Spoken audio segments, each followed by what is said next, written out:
कार्यक्रम आमने सामने।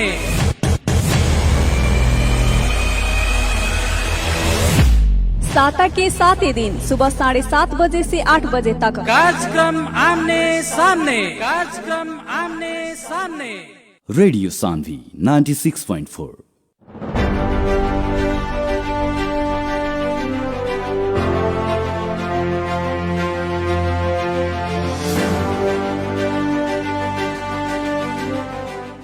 नमस्कार और प्रणाम तमाम भोजपुरिया श्रोता लोग के। रेडियो सान्वी 96.4 मेगा हर्ज के ई सवेरे सवेरे प्रसारण होके वाला भोजपुरी दंगल कार्यक्रम आमने सामने के आज के कार्यक्रम में फिर से हम एक बार अपने ही के दोस्त मनोज पटेल हाजिर हो गए बनी।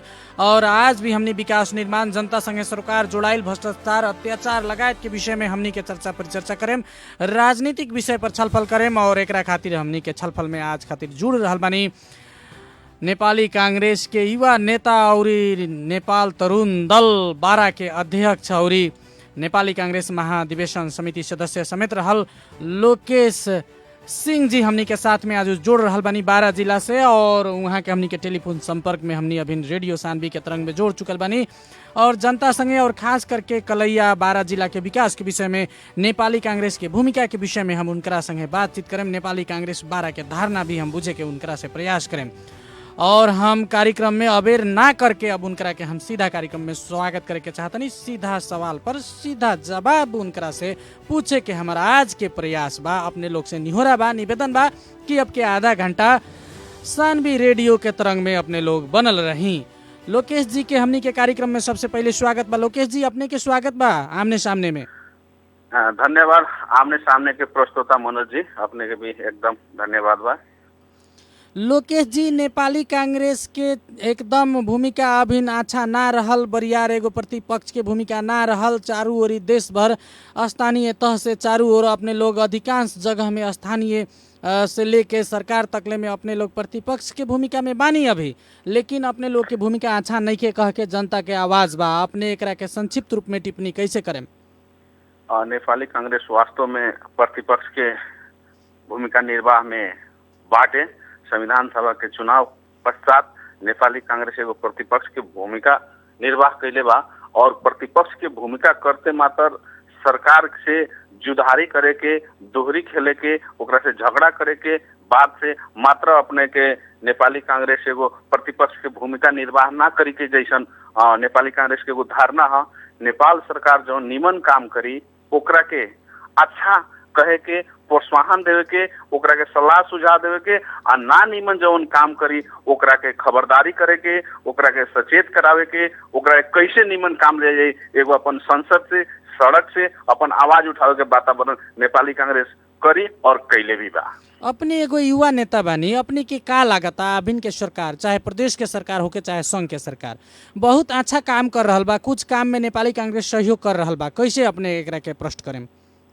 नेपाली कांग्रेस खास करके संविधान के जो चुनाव भल, चुनाव पश्चात पराजित भल, प्रतिपक्ष में जब आ गल, इस सरकार पूर्ण रूप से स्वतंत्र छोड़ दिलक। जो ओली सरकार के जो सरकार बा ये पूर्ण रूप से अपने चलाई, अपने के 5 वर्ष सरकार चलावे के बा, अपने के कोनो निर्धक नेपाली कांग्रेस से असहयोग ना हो, निमन करें तो सहयोग हो, ना करें तो खबरदारी हो।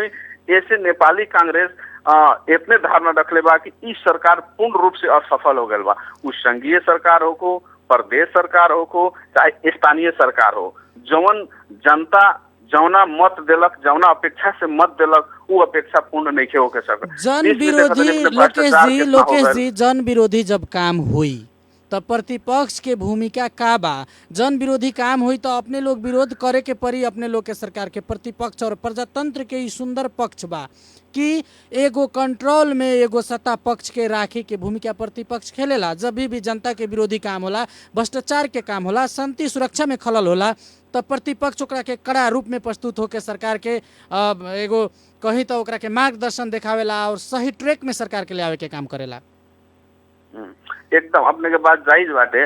जवन जवन गलती काम कैले बा उ सरकार ओकर निर्णय संसद से और सड़क से दोनों से आंदोलन कैले बा, जेकर उदाहरण भी अपने ही देखते एगो छोटा मात्र मेडिकल कॉलेज दुर्गम क्षेत्र में खोले के चाहिए, गरीब के लड़का पढ़े के चाहिए। एगो सत्याग्रह कह के डॉक्टर केसी आंदोलन कैले बड़ा, उनकरे समर्थन में अपने नेपाली कांग्रेस बारा के भातृ संस्था अपने वीरगंजे में आंदोलन कर रहा बा, उनकर आंदोलन प्रति समर्थन जनाल बा। एगो उदाहरण के रूप में मात्र अपने के देनी नत्र और काथी बा की अपने के काठमांडू में को संसद में भी संसद तो बंद बा, अभी वहाँ संसद में आवाज ना उठे सकी, लॉकडाउन बा। ई लॉकडाउन के प्रारंभ में ई जनता कैसे सुरक्षित हुई, लॉकडाउन के जो महामारी बा एकरा कैसे नियंत्रण हुई, सरकार के अपने के नेपाली कांग्रेस एमे सहयोग करता। जैसे टोर्नाडो जो अपने के हवा भूरी आई रहे ओती खान सहयोग कैलक, वो भी असफल हो गए। अभी भी सरकार पूर्ण रूप से असफल बा।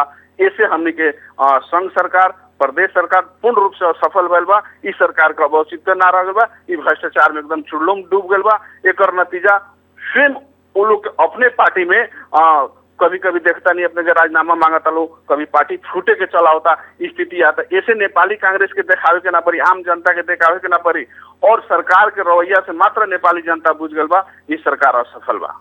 लोकेश जी, अपने के स्थानीय सरकार में भी बहुत जगह नेपाली कांग्रेस बा, खास करके प्रदेश नंबर 2 के हम चर्चा करें, लेकिन जहाँ जहाँ अपने के सरकार बा, खास करके कलैया उप महानगर पालिका में भी अपने के पार्टी के नेतृत्व, अपने के पार्टी के नेता के नेतृत्व में वहाँ के स्थानीय सरकार बा कलैया उप महानगर पालिका के। अपने एगो युवा नेता बानी, अपने काम से संतुष्ट बानी कलैया उप महानगर पालिका के? सर्वप्रथम हम तो नेपाली कांग्रेस भैला के जिला लेवल के व्यक्तित्व भैला के चलते हम मात्र कलैया नगर पालिका के ना कहें, संपूर्ण 12 जिला के जो स्थानीय निकाय के भूमिका चाहिए वो पूर्ण रूप से भूमिका नहीं है। भूमिका ना भैला के कारण भी का बा, कोनो दल के प्रति एगो बहुमत सदस्य जीते के चाहिए, मोहब्बत वार्ड अध्यक्ष लोग जौन रही बहुमत हो गए, वो ना जीतला कर एगो मधेश के परंपरा काफी बा। हम वोट लड़ल बानी, हम चुनाव लड़ल बानी, हमार खर्च निकले के चाहिए, उ हिसाब से स्थानीय निकाय के संपूर्ण लोग, वो कांग्रेस के जीता लोग हो, ये माले के जीता लोग हो, ये अपन खर्च निकाले के वातावरण बनावला के चलते ये लोग में एगो सहमति ना होखेला। जे जवन जहाँ जीतल बा वो हम अपना दम से जीतल बानी, हम अपना तरीका से करें। केकरो में एगो पटरी जवन बैठे के चाहिए, एगो आपस में विकास मिले के चाहिए, जौन जनता के अपेक्षा लेके जौन घोषणा पत्र लेके ये लोग चुनाव लड़ल, वो घोषणा पत्र के डस्टबिन में डाल के और सब लोग अपना तरीका से वो अपन काम करल बा। ऐसे विकास कहीं जो अपेक्षा रखे चाहिए वो अपेक्षा अनुसार विकास कहीं नहीं। लोकेश जी, कलैया उप महानगर पालिका के वर्षा के मेघौनी में अपने टोला टोला में घूमन होखिन का बा, वहाँ के सड़क के अवस्था देखी कितना दयनीय बा। अपने कलैया से मालपुत कार्यालय अगर जाए के होखे, अदालत जाए के होखे, जिला समन्वय समिति जाए के होखे तो रास्ता अवरुद्ध बा। ठाव ठाव में कलैया के वार्ड में खंता हो गई बा, लोग मोटरसाइकिल ले जाके गिरा लेता। अपने ही के नेतृत्व में सरकार बा, हुआ अपने के पार्टी के नेतृत्व में प्रमुख तो कम से कम अपने के पार्टी के बा। ए में अपने लोग एगो पार्टी ना देख के विरोध तो अपने लोग के करे के चाहिए। अपने के बात एकदम जायज बा। नेपाली कांग्रेस के से चुनाव लड़ गल आदमी और निर्वाचन जीत गल, जौन दिन ओकरा के निर्वाचन आयोग ओकरा के जौन प्रमाण पत्र दिलक कलैया उप महानगर मेयर हो गई, वो दिन वो पार्टी के सदस्यता से बिल्कुल हट गए। वो एगो नेपाल सरकार के आदमी हो गए, एगो जन प्रतिनिधि हो गए, जनता के आदमी हो गए, पार्टी से ना भैलन। वो अगर गलती करियन तो कांग्रेस भी उनका के औंला दिखाई और सलाह दी और सुझाव दी। रह गई बात अपने के समन्वय समिति जाए वाला रास्ता कहनी, अपने कहनी मालपुत जाए वाला रास्ता, स्वाभाविक रूप में वहाँ 56 वर्ष से कम पानी नहीं है अभी भी। लोग गिर के एक्सीडेंट हो जाता लोकेश जी, लोग गिर जाता, वहाँ मोटरसाइकिल डूब जाता। एकदम वो पहले ही के एगो डुबाव एरिया हुए, डुबाव ठाव हुए जो पहाड़ी इलाका से पानी आवेला, एगो कलभट हुआ बा, एगो कलभट पुराना बा, वो के चलते पानी ना तनला कारण बा। लेकिन वो कलैया नगर पालिका के ठेका पट्टा ना भइला के चलते कलैया नगर पालिका में पढ़ते हुए भी कलैया नगर पालिका शहरी विकास मंत्रालय से ओकरा के विकास निर्माण ओकरा के पार देले बा और ठेका भी हो गल बा। जनकपुर के समथिंग कोई ठेकेदार उनका के ठेका ले बा, अब काम भी शुरू हो गल बा। कुछ काम अपने के देख लो कि अदालत के भवन टूटल बा, मालपुत कार्यालय के भवन टूटल बा, वो टूट के काम निर्माण शुरू हो गल बा।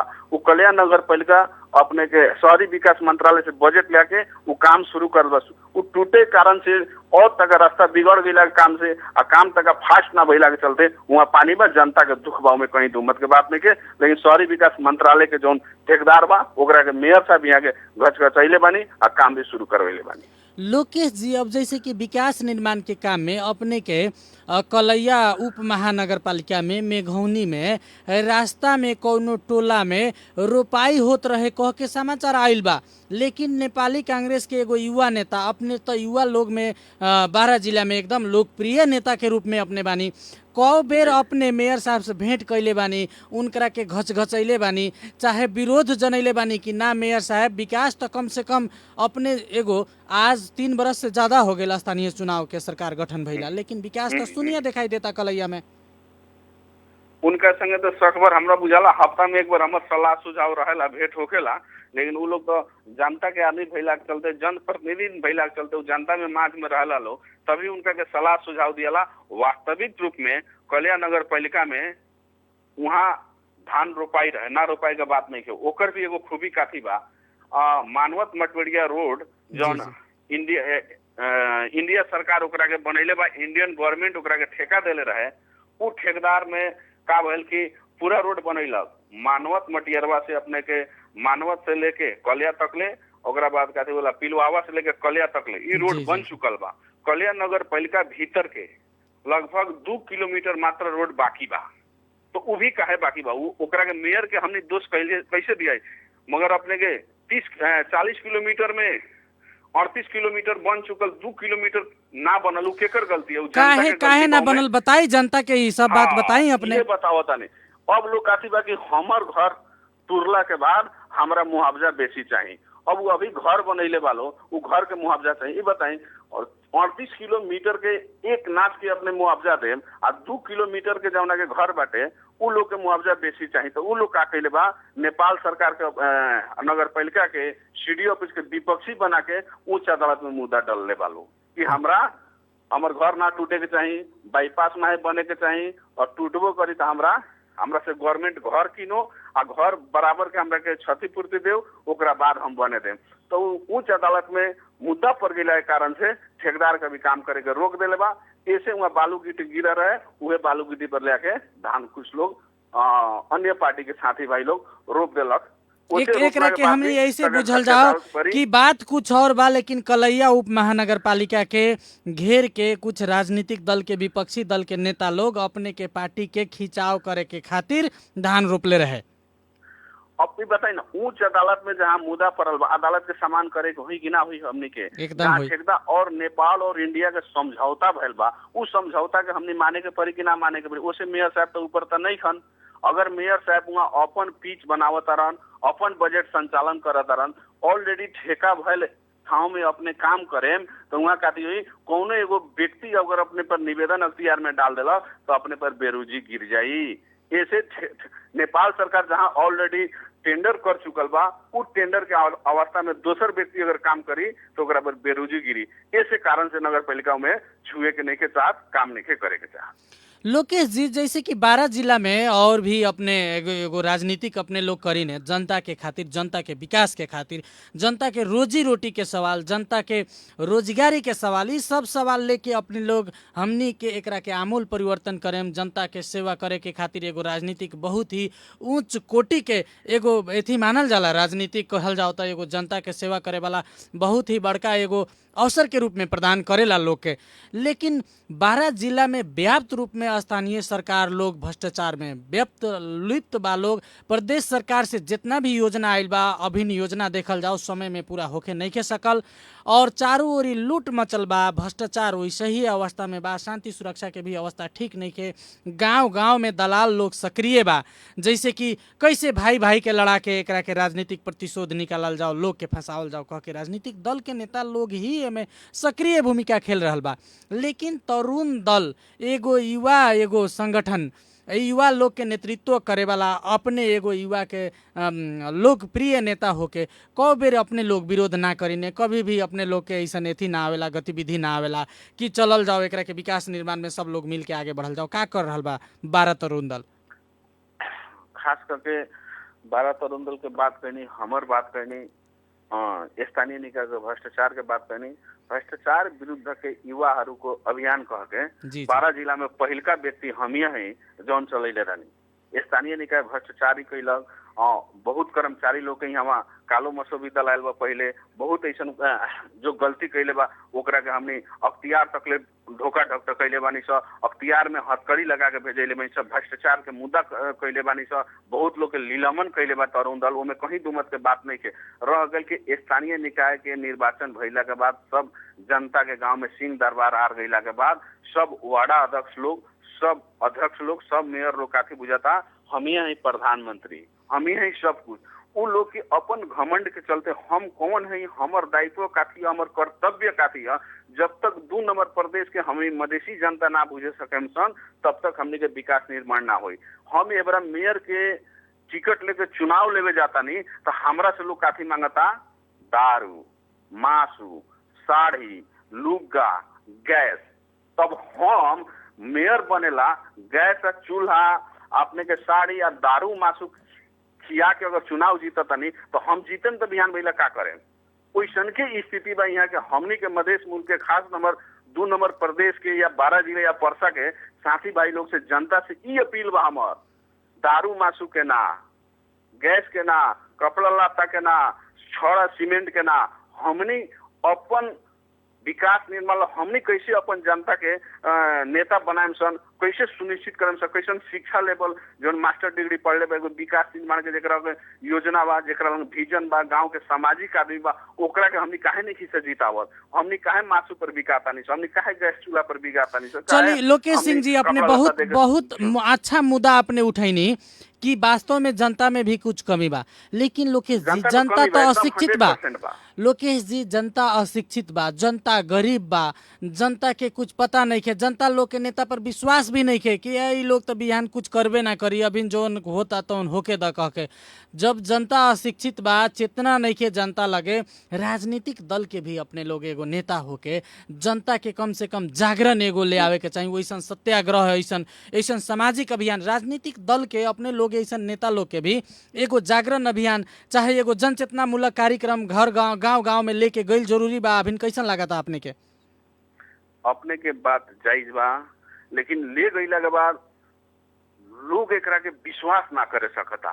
इतना ना दल के लोग के कि नेपाली कांग्रेस के कार्यक्रम बा कह के रिजेक्ट कर देवेला लोग, चाहे कोनो नेकपा के कार्यक्रम बा, चाहे कोनो राजनीतिक दल के जेकर भी हो। अगर ये बेरा नेपाली कांग्रेस जुलूस निकालत, अगर गांव से रणनीति बराबर अगर जुलूस निकाले के बानू, अगर वो दारू मासू अगर ले आके मेंटेनेंस करी, वो कहीं गैस चूल्हा बांटी, चाहे अन्य किस्म के तनका सा मेंटेनेंस करी, खान पीन के व्यवस्था करी, संजिया भोज भातर के व्यवस्था करी, खसी काटे के व्यवस्था करी, तो कुछ जहाँ 100 गो लोग पुगे बोला वहाँ 200 पुग जाई।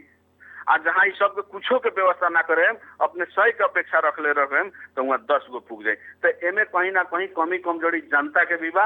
आ जोन जनता से अपन खर्च करके जो नेता लोग आवता वो अपन खर्च निकाले में लग जाता, लोग जनता के बात बुझेत नहीं के। लोग रह गल कि जनता तो पढ़ल लिखल नहीं के, जनता सचेत नहीं के। जवन नेता लोकेश जी, जवन नेता जनता के साड़ी बांटता चुनाव में, चाहे दारू मास खियावता, पैसा खर्च करता, वैसन कोनो हमनी के वैसन कुछ अपने एगो विजन बताई, कोनो वैसन कार्यक्रम अपने लोग लेके आई, वैसन नेता लोग के बहिष्कार कइल जाओ, वैसन नेता लोग के जनता रिजेक्ट कर देओ, चाहे ओकरा के कार्रवाई के भागीदार बनावल जाओ।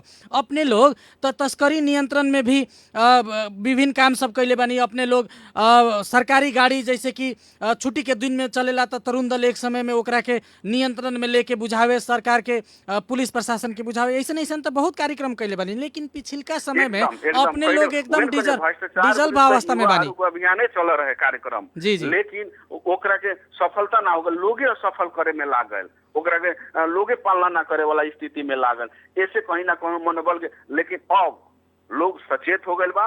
अब आवेला स्थानीय बहुत दिन स्थानीय निकाय के चुनाव हो गए, 20 वर्ष से स्थानीय निकाय के चुनाव ना होत लखा, लोग एकरा बारे में ना जानले रहा हुए। लेकिन अब जितना बूढ़ा पुरानिया बा रिटायर के अवस्था में हो गए बा। अब मधेश में भी पढ़ल लिखल क्वालिटी वाला विद्यार्थी लोग हो गए बा, आम साथी भाई लोग हो गए बा।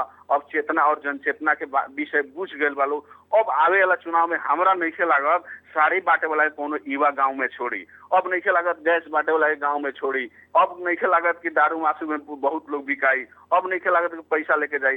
अब टोल टोल में, वार्ड वार्ड में जे पैसा बांट के चुनाव मांगे जाए, ओकरा के युवा लोग, साथी भाई लोग जो सचेत बा, पढ़ल बा, वैसा नेता के नियंत्रण में लेके कानून के कटघरा में उभाई करके हमरा आशा भी बा, आई हमनी के ऐसा का परिचालन भी करें। लोकेश जी, अपने नेपाली कांग्रेस के पिछला प्रथम संविधान सभा के चुनाव, दूसर का संविधान सभा के चुनाव और अभी के स्थानीय प्रदेश और संघ के चुनाव, सब चुनाव में नेपाली कांग्रेस के नेपाली जनता रिजेक्ट कर देल, प्रतिपक्ष के भूमिका में बैठा देल, तीसरका नंबर में बैठा देल, प्रदेश नंबर 2 में भी अपने लोग के तीसरका नंबर में पहुंचा देल, चौथा नंबर में पहुंचा देल। अगर स्थानीय सरकार में जहां जहां अपने लोग के मेयर, उप मेयर, चाहे वार्ड लोग भी अपने के जीतल बा नेपाली कांग्रेस के, अगर वो लोग सही तरीका से स्थानीय तह में, खास करके प्रदेश नंबर 2 में अपने लोग के प्रदेश नंबर 2 नेपाली कांग्रेस के विगत में गढ़ रहल बा, नेपाली कांग्रेस के यहाँ बरियार पकड़ रहल बा, अगर वो लोग के काम असफल हुई तो सिंगो नेपाली कांग्रेस पार्टी के ऐसे बहुत ही घाटा हुई कि ना हुई, अपने के क्या लागता? तो एक तरफ अपने लोग के सचेत भइल जरूरी बा कि ना बा?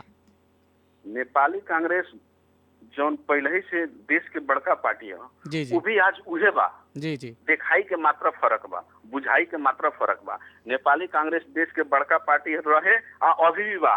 अभी भी देखे समानुपातिक में नेपाली कांग्रेस सेकेंड स्थान में बा, देश के सेकेंड स्थान में बाटे नेपाली कांग्रेस।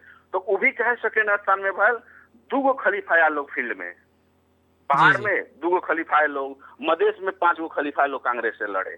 अब देखिए नेपाल कम्युनिस्ट पार्टी और नेकपा माओवादी 2 पार्टी होके 1 खलीफा से लड़ल, तो 2 वोट, अगर 2 लोग के वोट होता तो 4 होता। नेपाली कांग्रेस ऑलरेडी पहले के लोग के 2 रहे, कांग्रेस के 3 गो रहे।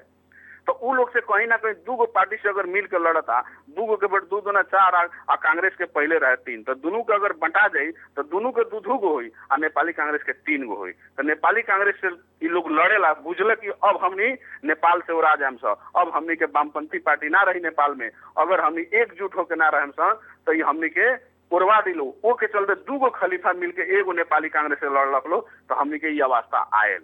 एक मधेश में भी वैसन के भल, माओवादी से लड़े के पड़ल, उन्हें अपने के एमएलए से लड़े के पड़ल, इन्हें राजपा से लड़े के पड़ल, उन्हें फोरम से लड़े के पड़ल।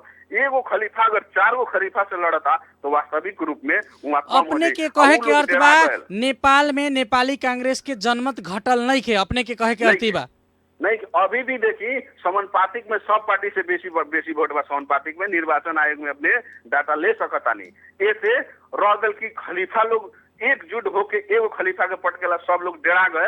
अगर आंकड़ा में जाता नहीं तो सिंगल आन तो ओकरा के लड़ाई कहल जाला, आ 2 खलीफा होके एक जगह आन तो डेराइल कहल जाला। तो वही खलीफा लोग 2 आदमी 3 आदमी मिल के नेपाली कांग्रेस से लड़लक लो, वो के चलते ये अवस्था आयल। लेकिन सिंगल लड़ी लो तो फिर वैसन के हुई। लेकिन तभी भी नेपाली जनता बुझ गए ई 2 खलीफा बा, ई जनता लायक नहीं खे, ई लड़ाई में मजा ना आई। ई जौन मजा दी जनता के सुरक्षा करी, जौन विकास निर्माण के काम करी, नेपाली कांग्रेस आई आवेला दिन का पहिल का पार्टी नेपाली कांग्रेस बनी कह के हम हुआ करे के चाहते। चलिए लोकेश जी, हमनी के कार्यक्रम के अंत और बानी, अपने से बहुत अच्छा छलफल भइल आज के ई हमनी के आमने सामने के दंगल में।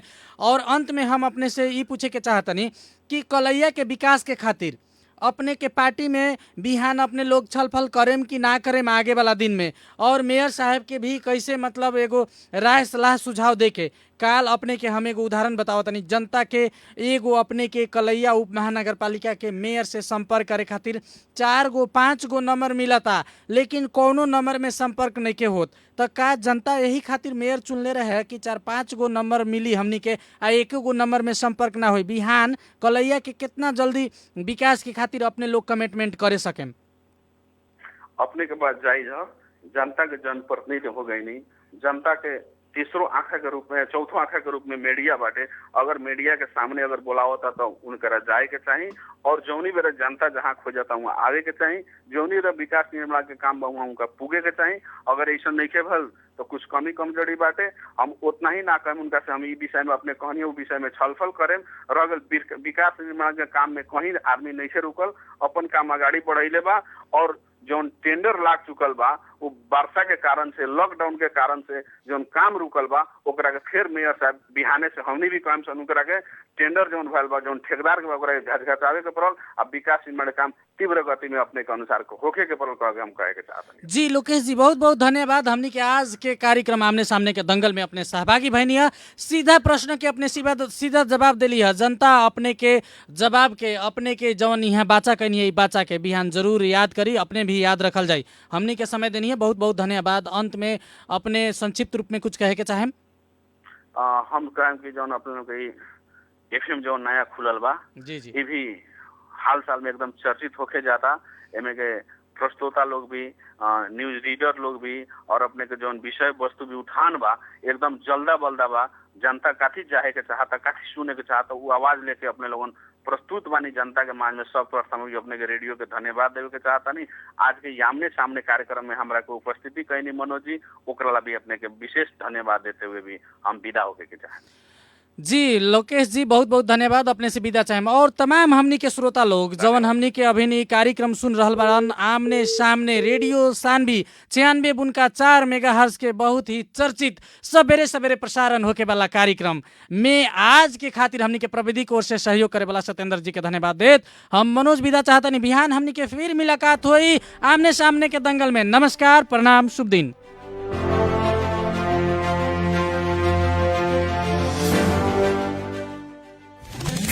Radio Saanvi time check.